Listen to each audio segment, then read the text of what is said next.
How do you build a high-performing culture? This is Culture Architects. Candid conversations with extraordinary leaders sharing their biggest successes, failures, and lessons learned on their culture journeys. Here's David J. Friedman.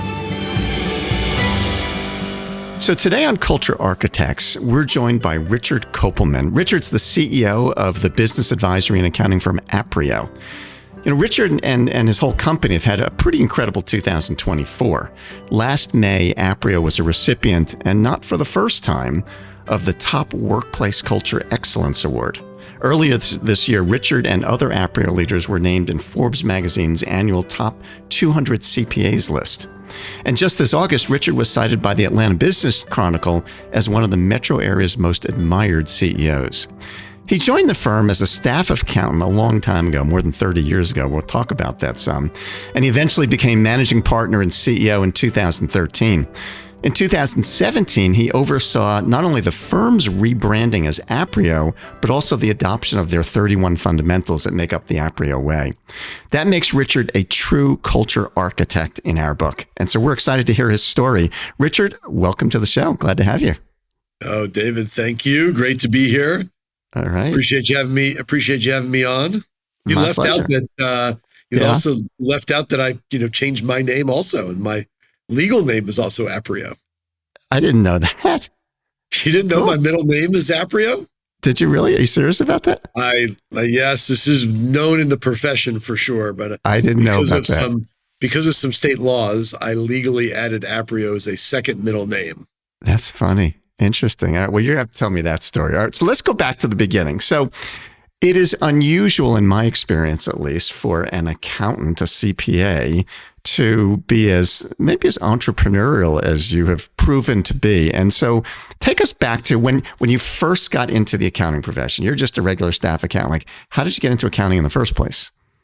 Yeah, like most accountants, I majored in accounting at University of South Florida, graduated, and decided, there's kind of a split. You either decide to go into public accounting or you go to work for a company. Mm-hmm. And I chose to go into public accounting and sort of learn about various businesses and experience, lots of industries and hone my craft as quickly as possible. And public accounting is a great place to do that. So that's how I did it. And I majored in accounting because I couldn't figure out what to major in. And my brother's a CPA. Actually, he's one of our partners, my older brother, and who you've met Mitchell. And my dad had majored in accounting, and he had said, look, it's the language of business. So worst case scenario is you can use it in whatever you decide to do. Yeah. Yeah. So you came to, was HWA, was that the first company that is it HAW or HWA? HAW. There it is. Okay. So HAW. So when you went to, was that the first firm you worked with?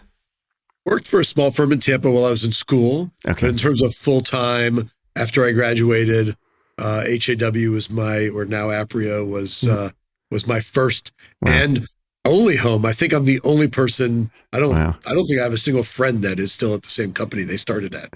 Wow. I have a friend from college who's at the same company that he did a college interview, and he's been there for all these years. But so you started there, and how did you get into this sort of leadership track? So other people, spend their life being accountants, and you've moved into this leadership track. How did that transpire?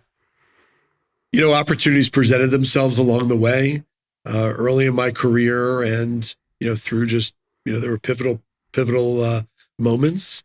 One was I was a young staff accountant, and the supervisor that I was working with went on vacation at the same time that a client need arose.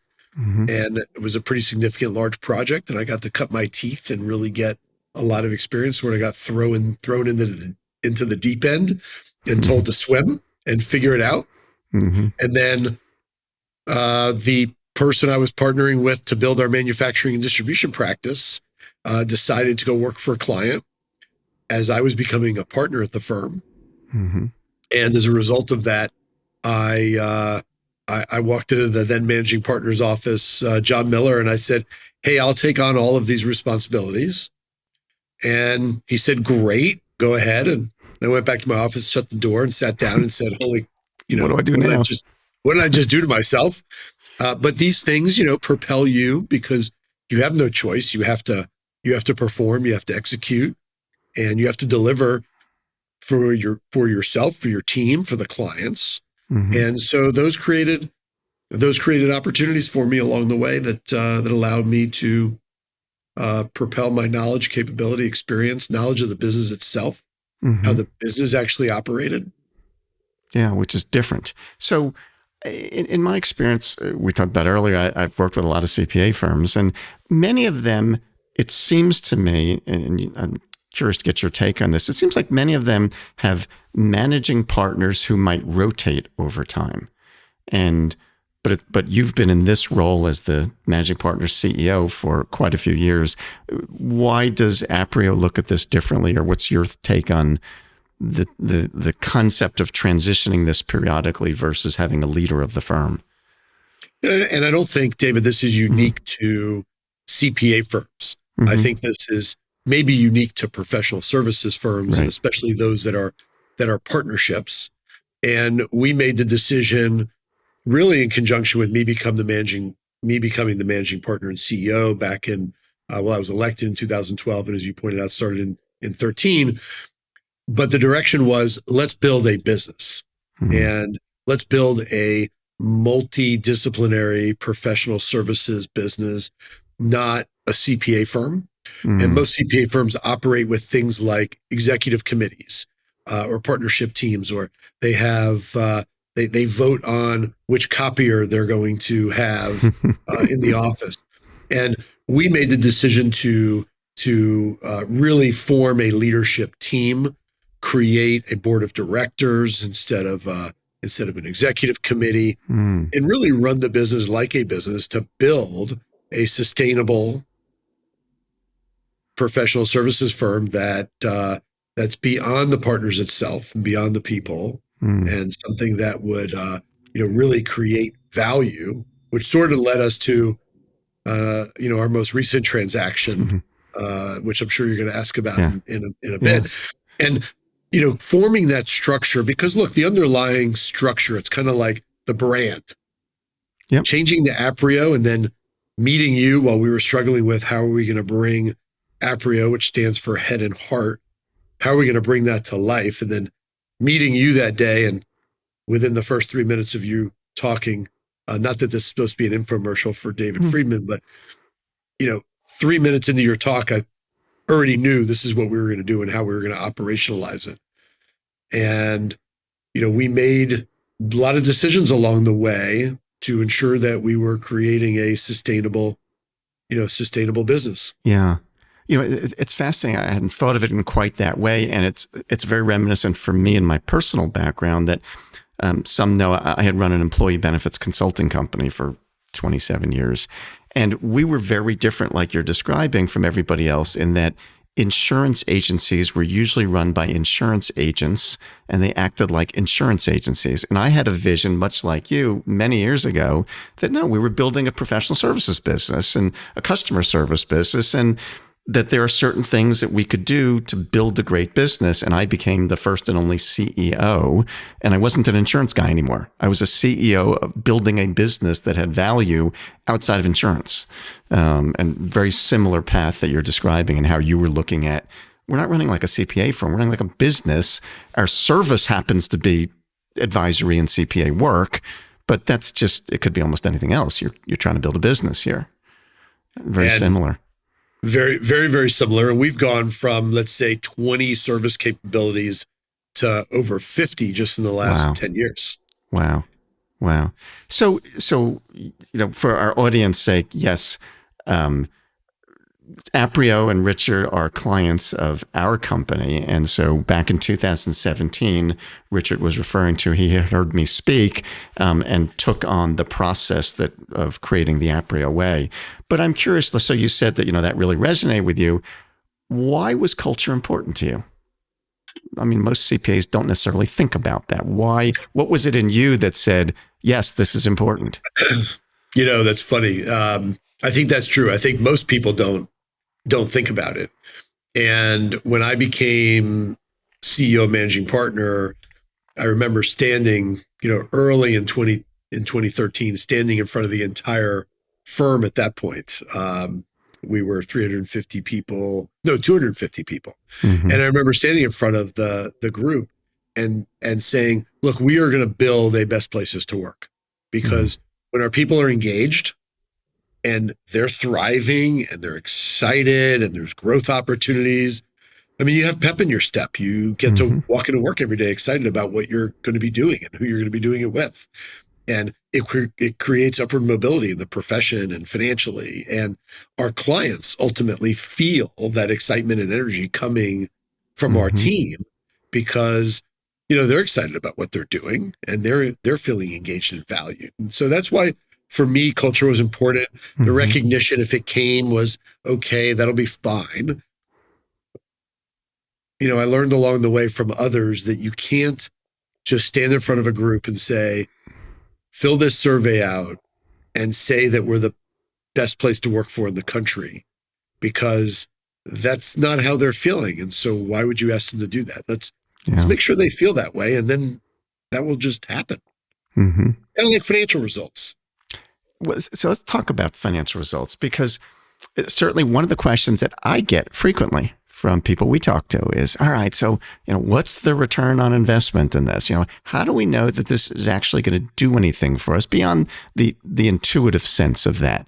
So you're a numbers guy more than most would be, being a CPA. So if people ask you, what's the return on investment in spending so much time and effort and money on culture? How do you answer that? Yeah, when I talk about the culture and I talk about the fundamentals, and this week's fundamentals, get clear on expectations, One of my uh, favorites. as as an example. Yes, it's amazing how sometimes the fundamentals just line up to whatever's going on in your business that week. Mm-hmm. And I don't know Yes, if that's it does. accidental or it's just the way they just all work, but it really is funny how that lines up. So since we've implemented the fundamentals, we've grown from 250 people and 53 million in revenue to, we'll close the year north of $500 million in revenue Wow. this year on a run rate basis, with north of 2,000 people. We have been Glassdoor's best places to work in 2022. We were named as one of the 50 companies at that time for less than 1,000 people. We were, named as, just based on the stuff that goes into the internet and their algorithm that kicks out a list. Mm-hmm. This year we were number 58 on USA's Today's Best Places to Work list, and that was based on a survey. And we're best places to work in virtually every market where we go. And a lot of our lateral hires are, we hire a number of interns and new hires out of college campuses every year. If you ask them what are the top 3 reasons why they picked Aprio Mm-hmm. versus the other thousands of accounting firms they could go to work for, they would say, in the top 3 would be the fundamentals Mm-hmm. and our attention to culture and our deliberate, and day-to-day practicing of our fundamentals would be listed. And the financial results have been there in terms of our, financial performance and our EBITDA growth during Mm-hmm. that time period as well. Mm-hmm. So clearly it's making a difference in attracting people. Do you think, I mean, I'm sure you do, but I'm just curious how you think about this. So you mentioned, if you get the culture right, people have a pep in their step, they're going to be more engaged, they're going to be more excited. How does that translate into making more money? Well, I think when people are excited and they love what they're doing, then they're gonna spend more time doing it. Number one, Mm-hmm. which means you need less people, so you're getting greater Mm-hmm. productivity. I think that just naturally happens because you don't feel like you're going to work. I mean, I've never felt like well, maybe a day or two, but by and large, I've never felt that I'm going to work on any Right. particular day. And and who do people want to do business with? I mean, do you Yeah. want to go sit with an accountant who yells and screams at you and treats you like you're not important and you're not, valuable to that person as a from a relationship perspective? Or do you want to sit with people who are actually happy and engaged in what they're doing and excited about what they're doing and are interested in solving problems and helping people achieve their Yeah. goals and outcomes. And, that should be an easy answer. Yeah. Yeah. I mean, who do you have more fun with? Yeah. So, and if you think about referrals, you were in the insurance business. A lot of your referrals probably came from CPAs and banks and Yeah. lawyers. And who do people want to refer business to? People they like. Yeah, people they like, that are having fun, that are, unfortunately, and I'm sure you do too. I know too many people who hate what they do. Yeah. Hate it. And they tell me they hate it. And I'm like, God, that's got to be just miserable. Yeah. Yeah. I can't fathom that. Miserable. But there are a lot of people that go through life like that. Yes. Not fun.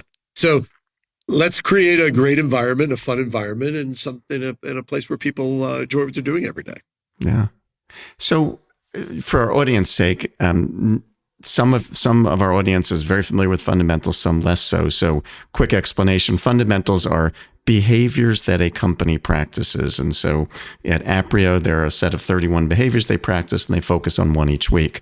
So as you look at your fundamentals, a couple of questions. So one that's a little unusual, not unheard of, but unusual certainly in a CPA firm.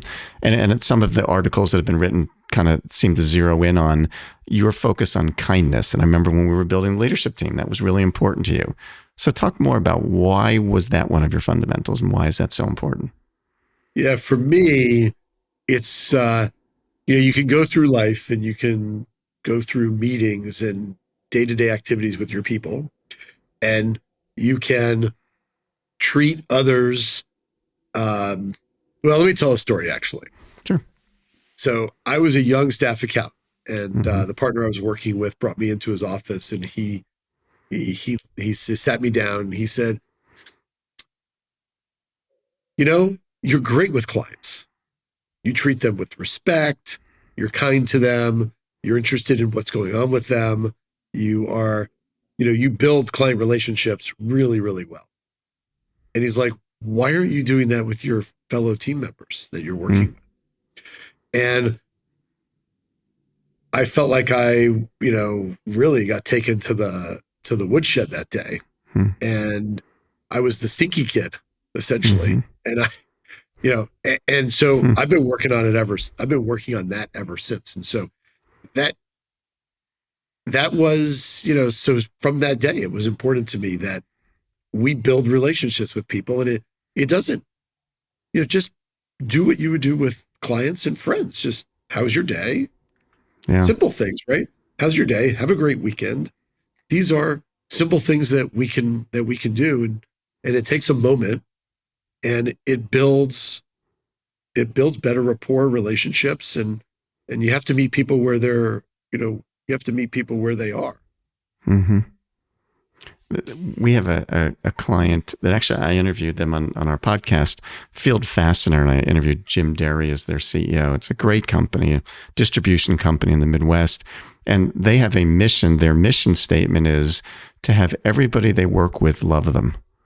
And so that's vendors, it's suppliers, it's employees, it's customers, and they're very serious about that. And so the relationship isn't just, because we've all seen, as you're describing, people that, like you were years ago, who may be great with their customers, but they're jerks with vendors, or they are demanding and they're terrible with them, or with their own team.